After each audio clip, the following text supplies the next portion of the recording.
Hello दोस्तों, हम फिर आ गए थे कहानी प्यार ही संसार है, जिसको लिखा है पूजा ठाकुर जी ने और उसका क्रेडिट भी इन्हीं को जाता है। सो दोस्तों, हमारी इस कहानी के पूरे पूरे एपिसोड नंबर आपके 56 हो चुके हैं। हम देखते हैं अगली कहानी में क्या होता है। शुरू करते हैं कहानी का एपिसोड नंबर 57 और देखते हैं कहानी में क्या होता है। जब मिस्टी को उसका क्लासमेट आकर युग और काव्या की प्लानिंग के बारे में बताता है तो मिस्टी को उन दोनों की हरकत पर बहुत गुस्सा आता है। वह अपने क्लासमेट से पूछती है, मिस्टी, क्या तुम लोग सच बोल रहे हो? क्लासमेट, हाँ मिस्टी, जब मैं कैंटीन में बैठा था तब मैंने युग और काव्या की सारी बात सुन ली थी। युग अपने दोस्तों में से किसी को पिटवाने की बात कर रहा था और काव्या उससे तुम्हारे फ़ोन से बात कर रही थी। अगर तुम्हें मेरी बात पर भरोसा नहीं है तो तुम एक बार बाहर अपना बैग चेक कर लो, उसमें तुम्हारा फ़ोन नहीं मिलेगा। काव्या ने तुरंत अपना बैग काव्या ने तुम्हारे बैग में से तुम्हारा फ़ोन चुराकर किसी को फ़ोन करके कॉलेज बुला लिया है।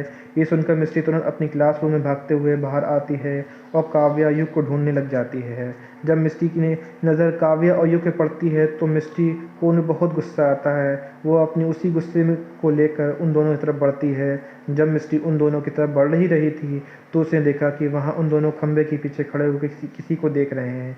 मिस्टी भागते हुए उन दोनों के पास गई, तब उसकी नज़र भी उसकी तरफ पड़ गई जहाँ युग और काव्या देख रहे थे। उसने देखा जय को कुछ लड़के घेर के खड़े थे। इससे पहले मिस्टी जय की मदद करने के लिए उसके पास जाती, जय ने एक लड़के को खींच के एक थप्पड़ मार दिया, जिसकी वजह से लड़का सीधा ज़मीन पर जाकर पड़ा और दोबारा उठ ही नहीं पाया। मिस्टी जहाँ थी वहीं कदम जम गए। उसने कभी नहीं सोचा था कि जय, जो हमेशा इतना शांत रहता था, वो इतना ताकतवर होगा। जय अपना सिर उठाकर वहाँ खड़े सारे लड़कों को देखता है जो अभी भी उससे थोड़े डरे हुए नज़र आ रहे थे। जय, हो गया तुम लोगों का? अगर हो गया हो तो अपने इस दोस्त को उठा ले जाओ और निकलते बनो। उनमें से एक लड़का, तुम्हारी इतनी हिम्मत कि तुम हमारे कॉलेज में आकर और हमारे ही दोस्तों पर हाथ उठाओ।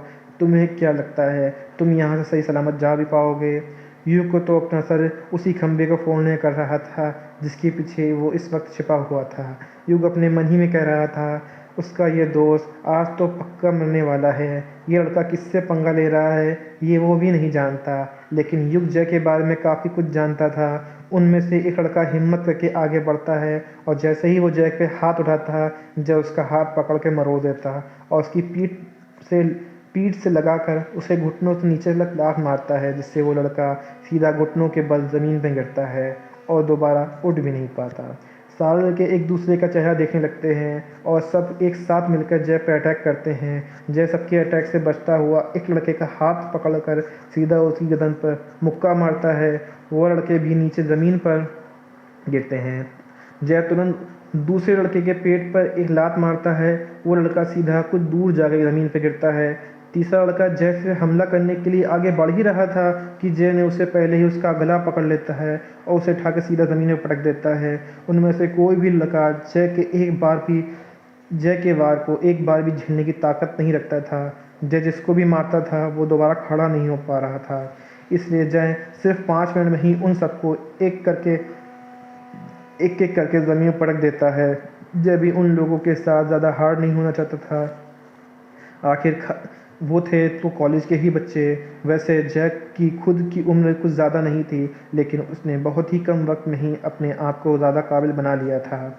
काव्या की नज़र कुछ दूर खड़ी मिस्टी पे पड़ जाती है। वो थोड़ी परेशान होकर युग को हिलाकर उसका ध्यान मिस्टी पर लाती है। मिस्टी को देख के युग उसके पास जाता है। मिस्टी, युग और काव्या, तुम दोनों ने ये सही नहीं किया। मेरे मना करने के बावजूद तुम दोनों ने इस बात पर इतना आगे बढ़ा दिया कि अब हम इस समय संभाल भी नहीं सकते।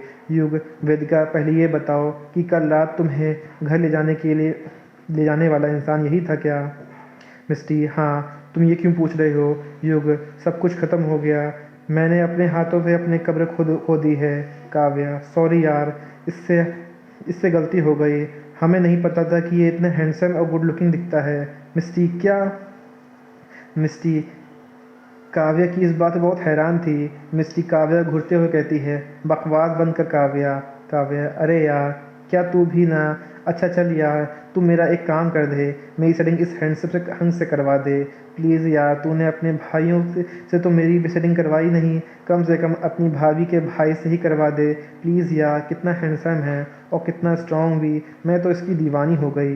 मिस्टी, तुम अपनी बकवास बंद करो।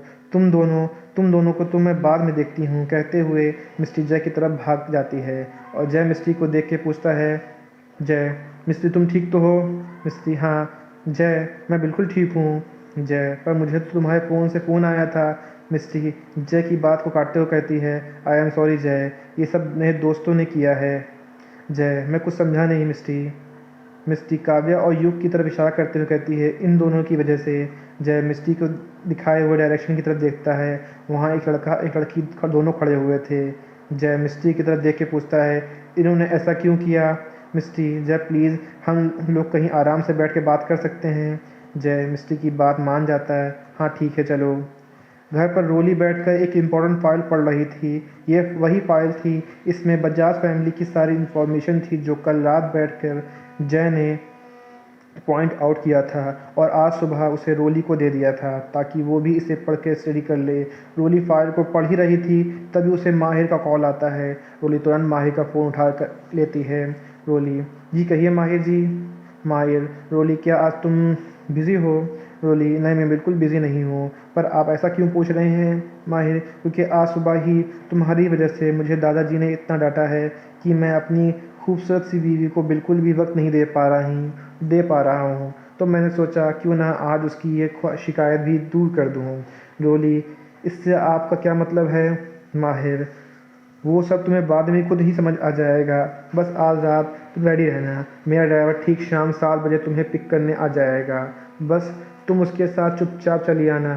रोली, पर किस लिए माहिर जी? माहिर, अरे यार तुम भी कितना सवाल पूछती हो।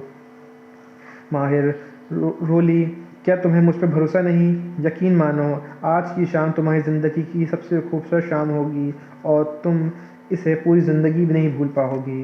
रोली, पर माहिर जी। माहिर रोली को छेड़ते हुए कहता है, फिक्र मत करो, मैंने कहा ना, मैं तुम्हारी मर्ज़ी के ख़िलाफ़ कुछ भी नहीं करूँगा।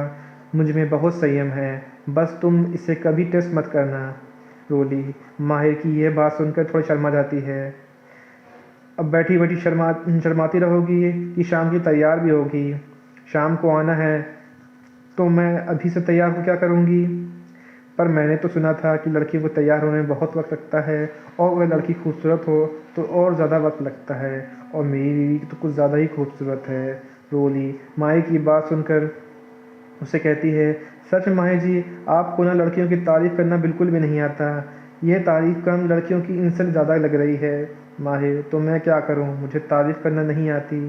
रोली, तो आप सीख लीजिए, आपको आगे बहुत ज़रूरत पड़ने वाली है। और यहीं पे कहानी का एपिसोड नंबर आपका 56 कंप्लीट होता है। क्या होगा इस कहानी में आगे, कैसे मिस्टी और जय अपने दोस्तों के बीच की गलतफहमी को दूर कर पाएगी, और क्या सरप्राइज़ देने वाला है माहिर रोली को? क्या माहिर का सरप्राइज़ रोली और माहिर को एक दूसरे को और करीब ले आएगा, या इन दोनों के बीच कोई और कबाब की हड्डी बन के आ जाएगा? जानने के लिए सुनते रहिए प्यार ही संसार है। तो दोस्तों हम फिर मिलेंगे एक नई वीडियो के साथ, एक नए एपिसोड के साथ। तब तक के लिए मुझे इजाज़त दीजिए। धन्यवाद दोस्तों।